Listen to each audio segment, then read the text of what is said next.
So the last lecture before going to the coffee and asking the previous speakers, we are going to have with us Professor Yuval Shavitt.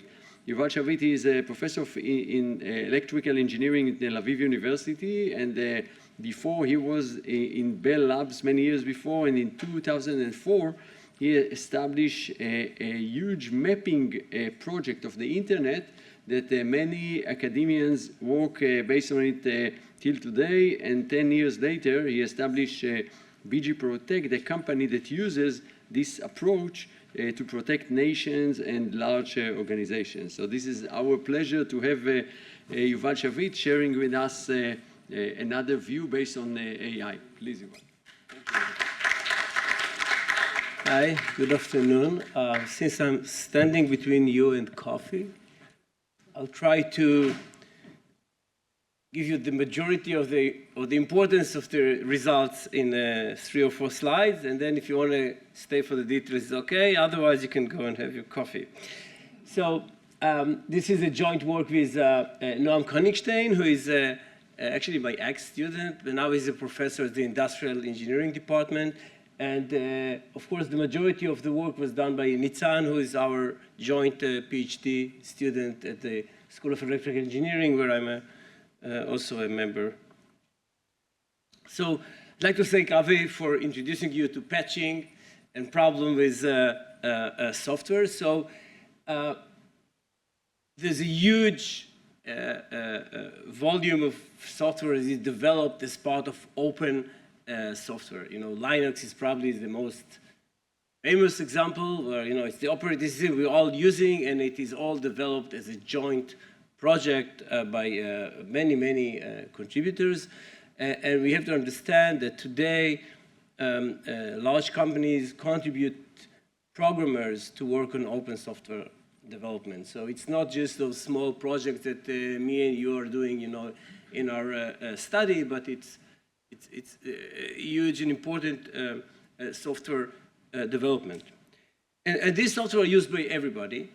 And, you know, naturally, as part of the development program of the software, we find bugs, we want to add new features, we want to do changes. So there are many patches that are added. Those, we call them patches, yeah? Many patches that are added to software once it was published. And if you're running a software company that uses software that comes from this open software development, there are many announcements about patching, and you need to prioritize them in order to get the important ones first. And the most important ones, of course, are security patches, patches that try to correct errors that lead to weaknesses in your software. So in general, when a company or a developer is finding a security problem, they patch it, and then when they publish it, they also published a CVE, like Avi discussed, where they tell you, no, this was the problem, this is the correction, please patch your software fast because it's important, you are exposed. However, this is the correct way to do this. In many cases, companies or developers are too embarrassed to admit that there was a problem. So they're going to patch it, but they're going to keep silent about it. So we know that there's a patch, we are not aware it is a security patch, and as a result, you know, we time it to be done after the holidays, like we say in Israel, you know, someday when we have time. So this is bad, and what we want to do is we want to be able to identify those patches even if the developer has not announced that there's really a problem. So how can we identify patches? So this is our entire contribution. What we suggest to do is to do multimodal model design. So we want to attack the problem with different facets. and combine them all to give us the most accurate way to identify those patches. Now, not all these three methods are new.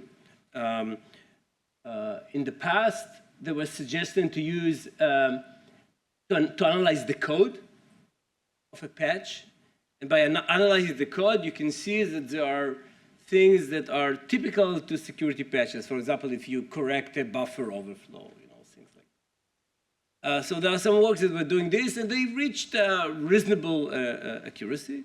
Other work was suggesting to read, when you patch a software, usually you put some, in the commit, what we call a commit, I'll go into it later. Usually you write something, what is this patch all about? In many cases you do write, we corrected a buffer or we corrected a security problem. So just by reading the language there, in plain English or French or German or whatever the language that was used, you can identify security patches. So these are solutions that were suggested in the past. What we are suggesting here is to combine three methods. The first two, one which we actually improved, and I don't think I'm going to have time to get into the improvements. And a third way that is really, I find it fascinating and intriguing. I don't want to look at the software. I don't want to look at what the programmers are saying. I want to look at their behavior. So the question is, if I look at the sequence of operation in time of the patching that comes before and after the patch, could the behavior of the community hint that there's a problem with the security patch? And surprisingly, it does. So yeah, so this is our contribution. For the first time, we show that behavioral analysis of the development team can actually tell us that there's a security problem. And the idea of using multimodality, again, it's the first time in terms of this problem. And the other contribution is these two other aspects, the one that is looking at the code and the other that is looking at the commit messages. We are the first to suggest something which is what we call the language of oblivious, And when I say language, for the looking at the code, it's the programming language. When looking at the message, is the human language. Yeah. So we are the first to do this, and you see results.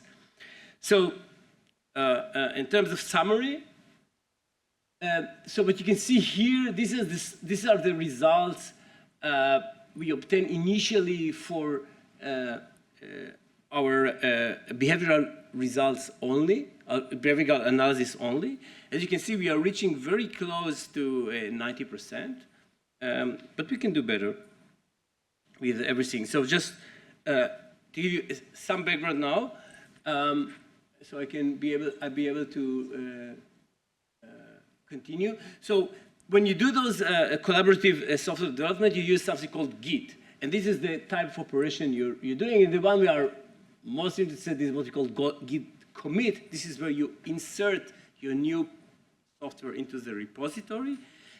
Now, these things are there are many Git repositories. GitHub is the most famous one. We used it. We also used other repositories, but this is the one with the most data. And I'm going to skip this. So this is our first attempt at doing behavioral model analysis. You can see we tested several deep learning models. LSTM was actually doing the worst, but the convolution 1D was doing quite good. This was 84%. As I show you in a minute, it's actually better. So what you see here is the results of our entire effort. And you can see there's the confusion matrix, which shows that actually we're doing quite good. 92.6% accuracy is better than anything that somebody did before. So we said, okay, it's good enough, but then you can see that we had about 41 false positives. So there are 41 cases out of the almost 900 cases we tested where the software said, this is, yeah, go ahead and patch it because this is a security problem, and it was not reported as a security problem. Since there are only 41 cases, we could test them one by one.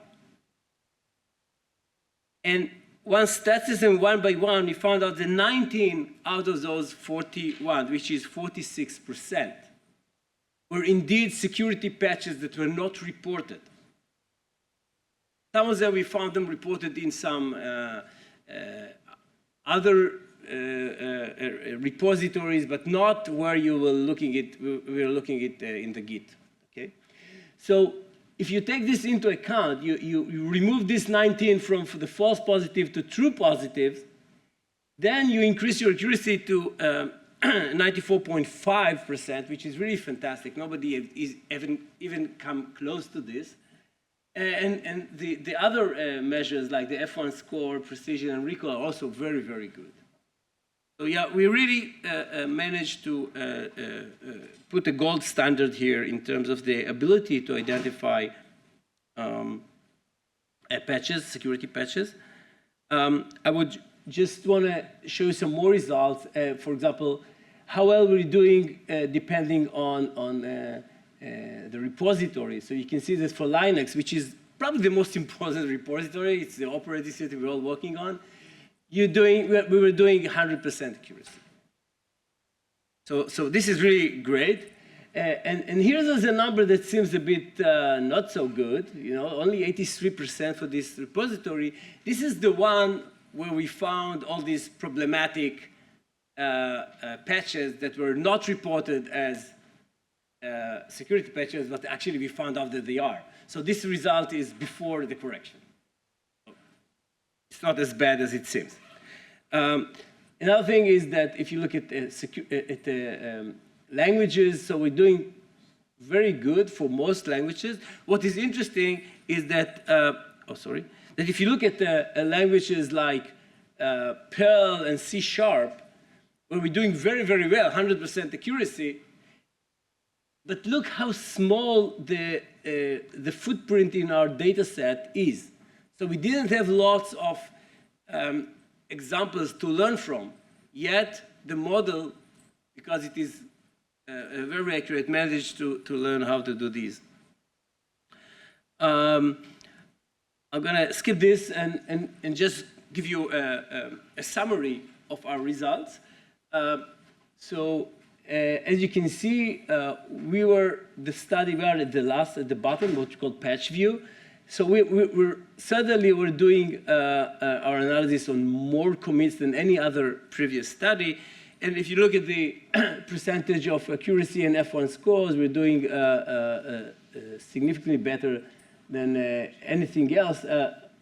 Note that the one before last line is also us, but only on a limited database to be able to better compare ourselves to the best results before us, which was having only 89% F1 score. We managed to bring it up to 95.7. Yeah. Just maybe to give you one example or maybe two examples of cases where we found out that there are security problems, but they were not really reported as one. So there's a library called libtif, and we identified it as a security patch, and we looked at the code, and it was really clear that this is a security catch. Everybody that would just look at the code would understand this. There was no CV assigned. The other one is another famous, very famous software called Wireshark. We all use it to listen on our neighbors. And here, the commit was fixing a denial of service attack by 9-point difference. And again, it was not reported, and we found it. So this is it, and I'd love to talk about it over coffee.